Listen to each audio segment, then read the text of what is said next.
नमस्कार, मैं हूं सुमन। आज मैं केंद्रीय बजट 2025 के बारे में विस्तार से चर्चा करूंगा।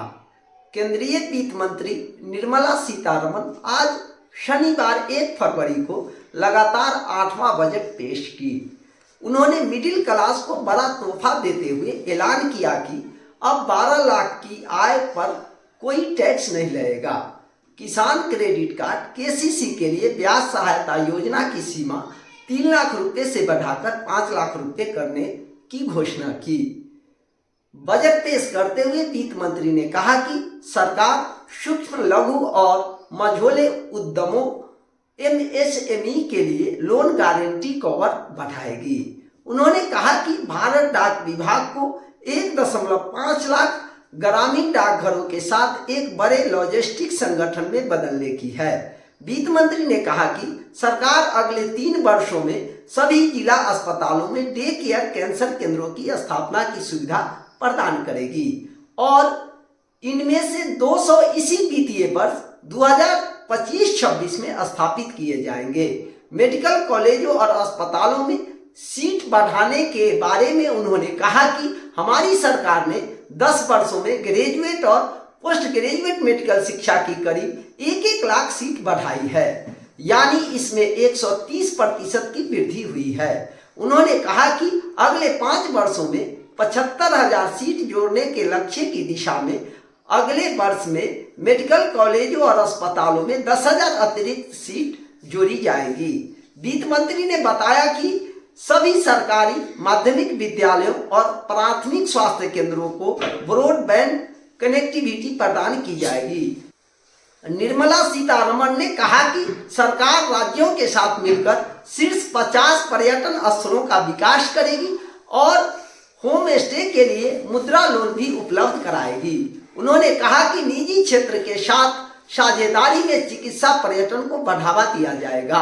सरकार उन स्थानों पर विशेष ध्यान देगी जो भगवान बुद्ध से जुड़ी ऐतिहासिक घटनाओं, उनके जीवन के विभिन्न पहलुओं से जुड़े हैं। उन्होंने कहा कि पश्चिमी कोसी नहर के लिए वित्तीय सहायता प्रदान की जाएगी, जिससे बिहार के मिथिलांचल क्षेत्र में 50,000 हेक्टेयर भूमि लाभान्वित होगी।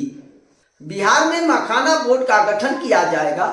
सीतारमण ने कहा कि मखाना मार्केटिंग के लिए बोर्ड बनाया जाएगा। मखाना बोर्ड की स्थापना से किसानों को फायदा होगा एवं कोशिश की जाएगी कि सभी सरकारी योजनाओं का लाभ उन्हें मिले। वित्त मंत्री निर्मला सीतारमण ने मिथिला पेंटिंग वाली क्रीम कलर की साड़ी पहनकर लोकसभा में पीएम नरेंद्र मोदी के नेतृत्व वाली सरकार के तीसरे कार्यकाल के पहला पूर्ण बजट पेश किया। यह साड़ी वित्त मंत्री निर्मला सीतारमण को सुप्रसिद्ध कलाकार पद्मश्री दुलारी देवी ने भेंट की थी। वित्त मंत्री ने अपने बजट भाषण में कहा कि इस बजट में खिलौने के लिए इंडिया ग्लोबल हब बनेगा। इसके लिए स्कीम आएगी। इसमें क्लस्टर के जरिए यूनिक और सस्टेनेबल खिलौने बनाए जाएंगे। फूड टेक्नोलॉजी के लिए इंस्टीट्यूट ओपन होगा, इसे बिहार में खोला जाएगा। बुजुर्ग नागरिकों के लिए टीडीएस की सीमा 50,000 से बढ़ाकर 1 लाख की गई। पिछला 4 लाख का आईटी रिटर्न एक साथ फाइल किया जा सकेगा। एमएसएमई के लिए लोन गारंटी कवर 5 करोड़ से बढ़ाकर 10 करोड़ किया जाएगा। 1.5 लाख करोड़ तक का कर्ज मिलेगा। स्टार्टअप के लिए लोन अमाउंट 10 करोड़ से बढ़ाकर 20 करोड़ रुपए किया जाएगा। गारंटी स्कीम में भी कमी की जाएगी। उद्यम पोर्टल पर रजिस्टर्ड सूक्ष्म उद्यमों के लिए 5 लाख की क्रेडिट लिमिटेड का स्पेशल कस्टमाइज क्रेडिट कार्ड शुरू किए जाएंगे। पहले साल में 10 लाख क्रेडिट कार्ड जारी किए जाएंगे। एयर कनेक्टिविटी बेहतर करने के लिए देश के छोटे शहरों को 88 एयरपोर्ट से जोड़ा जाएगा। इससे लोगों का फ्लाइट में यात्रा का सपना पूरा होगा। 120 नए गंतव्यों तक क्षेत्रीय कनेक्टिविटी बढ़ाई जाएगी। बिहार में 3 ग्रीनफील्ड एयरपोर्ट दिए जाएंगे। 50 पर्यटन स्थलों को राज्य की भागीदारी से विकसित किया जाएगा। अनुसंधान, विकास और इनोवेशन के लिए 20,000 करोड़ रुपए का बजट है। देश में excellence for artificial for a यानी इंडियन एआई के लिए 500 करोड़ रुपए का ऐलान किया गया।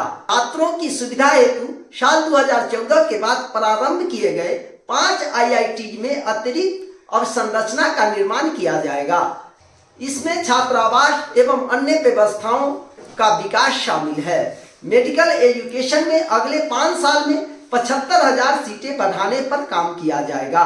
कैंसर जैसी गंभीर बीमारी के इलाज की दवाएं सस्ती की गई है। देश के सभी अस्पतालों में कैंसर डे केयर सेंटर बनेंगे। 26 जीवन रक्षक दवाओं पर पूरी तरह ड्यूटी टैक्स खत्म किया गया है। 6 जीवन रक्षक दवाओं पर कस्टम ड्यूटी 5% कर दी जाएगी। मेडिकल उपकरण भी सस्ते होंगे।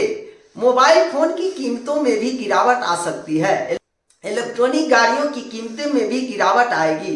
चमड़े के सामान पर भी टैक्स कम किया गया है, जिससे वह सस्ता होगा। LED और स्मार्टफोन भी सस्ते होंगे। भारत में बने कपड़े सहित 82 सामानों से शेष हटा दिए गए हैं। Cobalt powder, lithium ion battery कचरा, सीसा और जिंक समेत 12 और महत्वपूर्ण खनिजों को BCD से छूट दी गई है। Platinum findings basic custom duty 25% से घटाकर 6.4% की गई।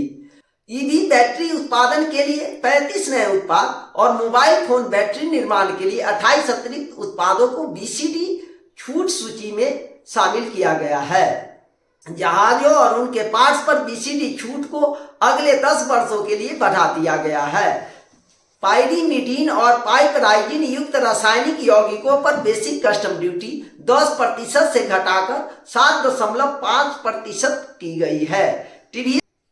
TVS और मोबाइल फोनों में इस्तेमाल होने वाले फ्लैट पैनल डिस्प्ले पर BCD 10% से बढ़ाकर 20% कर दिया गया है। यानी इंटरैक्टिव फ्लैट पैनल डिस्प्ले पर बेसिक कस्टम ड्यूटी 10% से बढ़ाकर 20% की गई। 82 टैरिफ लाइनों पर लगने वाले छूट हटा दी गई है। विशेष टैरिफ के तहत आने वाले निटेड फैब्रिक्स पर बेसिक कस्टम ड्यूटी 10% से बढ़ाकर 20% या 115 रुपये प्रति किलोग्राम जो भी अधिक हो कर दी गई है। इस बजट में सरकार ने निवेश बढ़ाने और मेक इन इंडिया को बढ़ावा देने पर जोर दिया है। जीवन रक्षक दवाओं को सस्ता करने से स्वास्थ्य क्षेत्र को राहत मिलेगी, जबकि डिजिटल शिक्षा और टेक्नोलॉजी क्षेत्र में इस्तेमाल होने वाले इंटरएक्टिव फ्लैट पैनल डिस्प्ले महंगे होने से डिजिटल शिक्षा प्रभावित हो सकती है। सरकार ने बुनियादी ढांचे, रक्षा और स्टार्टअप्स को समर्थन देने के लिए कई योजनाएं पेश की है। निर्यात को बढ़ावा देने और स्थानीय विनिर्माण को मजबूत करने के लिए कई क्षेत्रों में कर छूट दी गई है।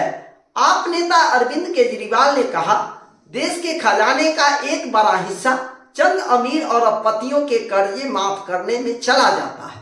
मैंने मांग की थी कि बजट में ये ऐलान किया जाए कि आगे से किसी अरबपति के कर्ज माफ नहीं किए जाएंगे।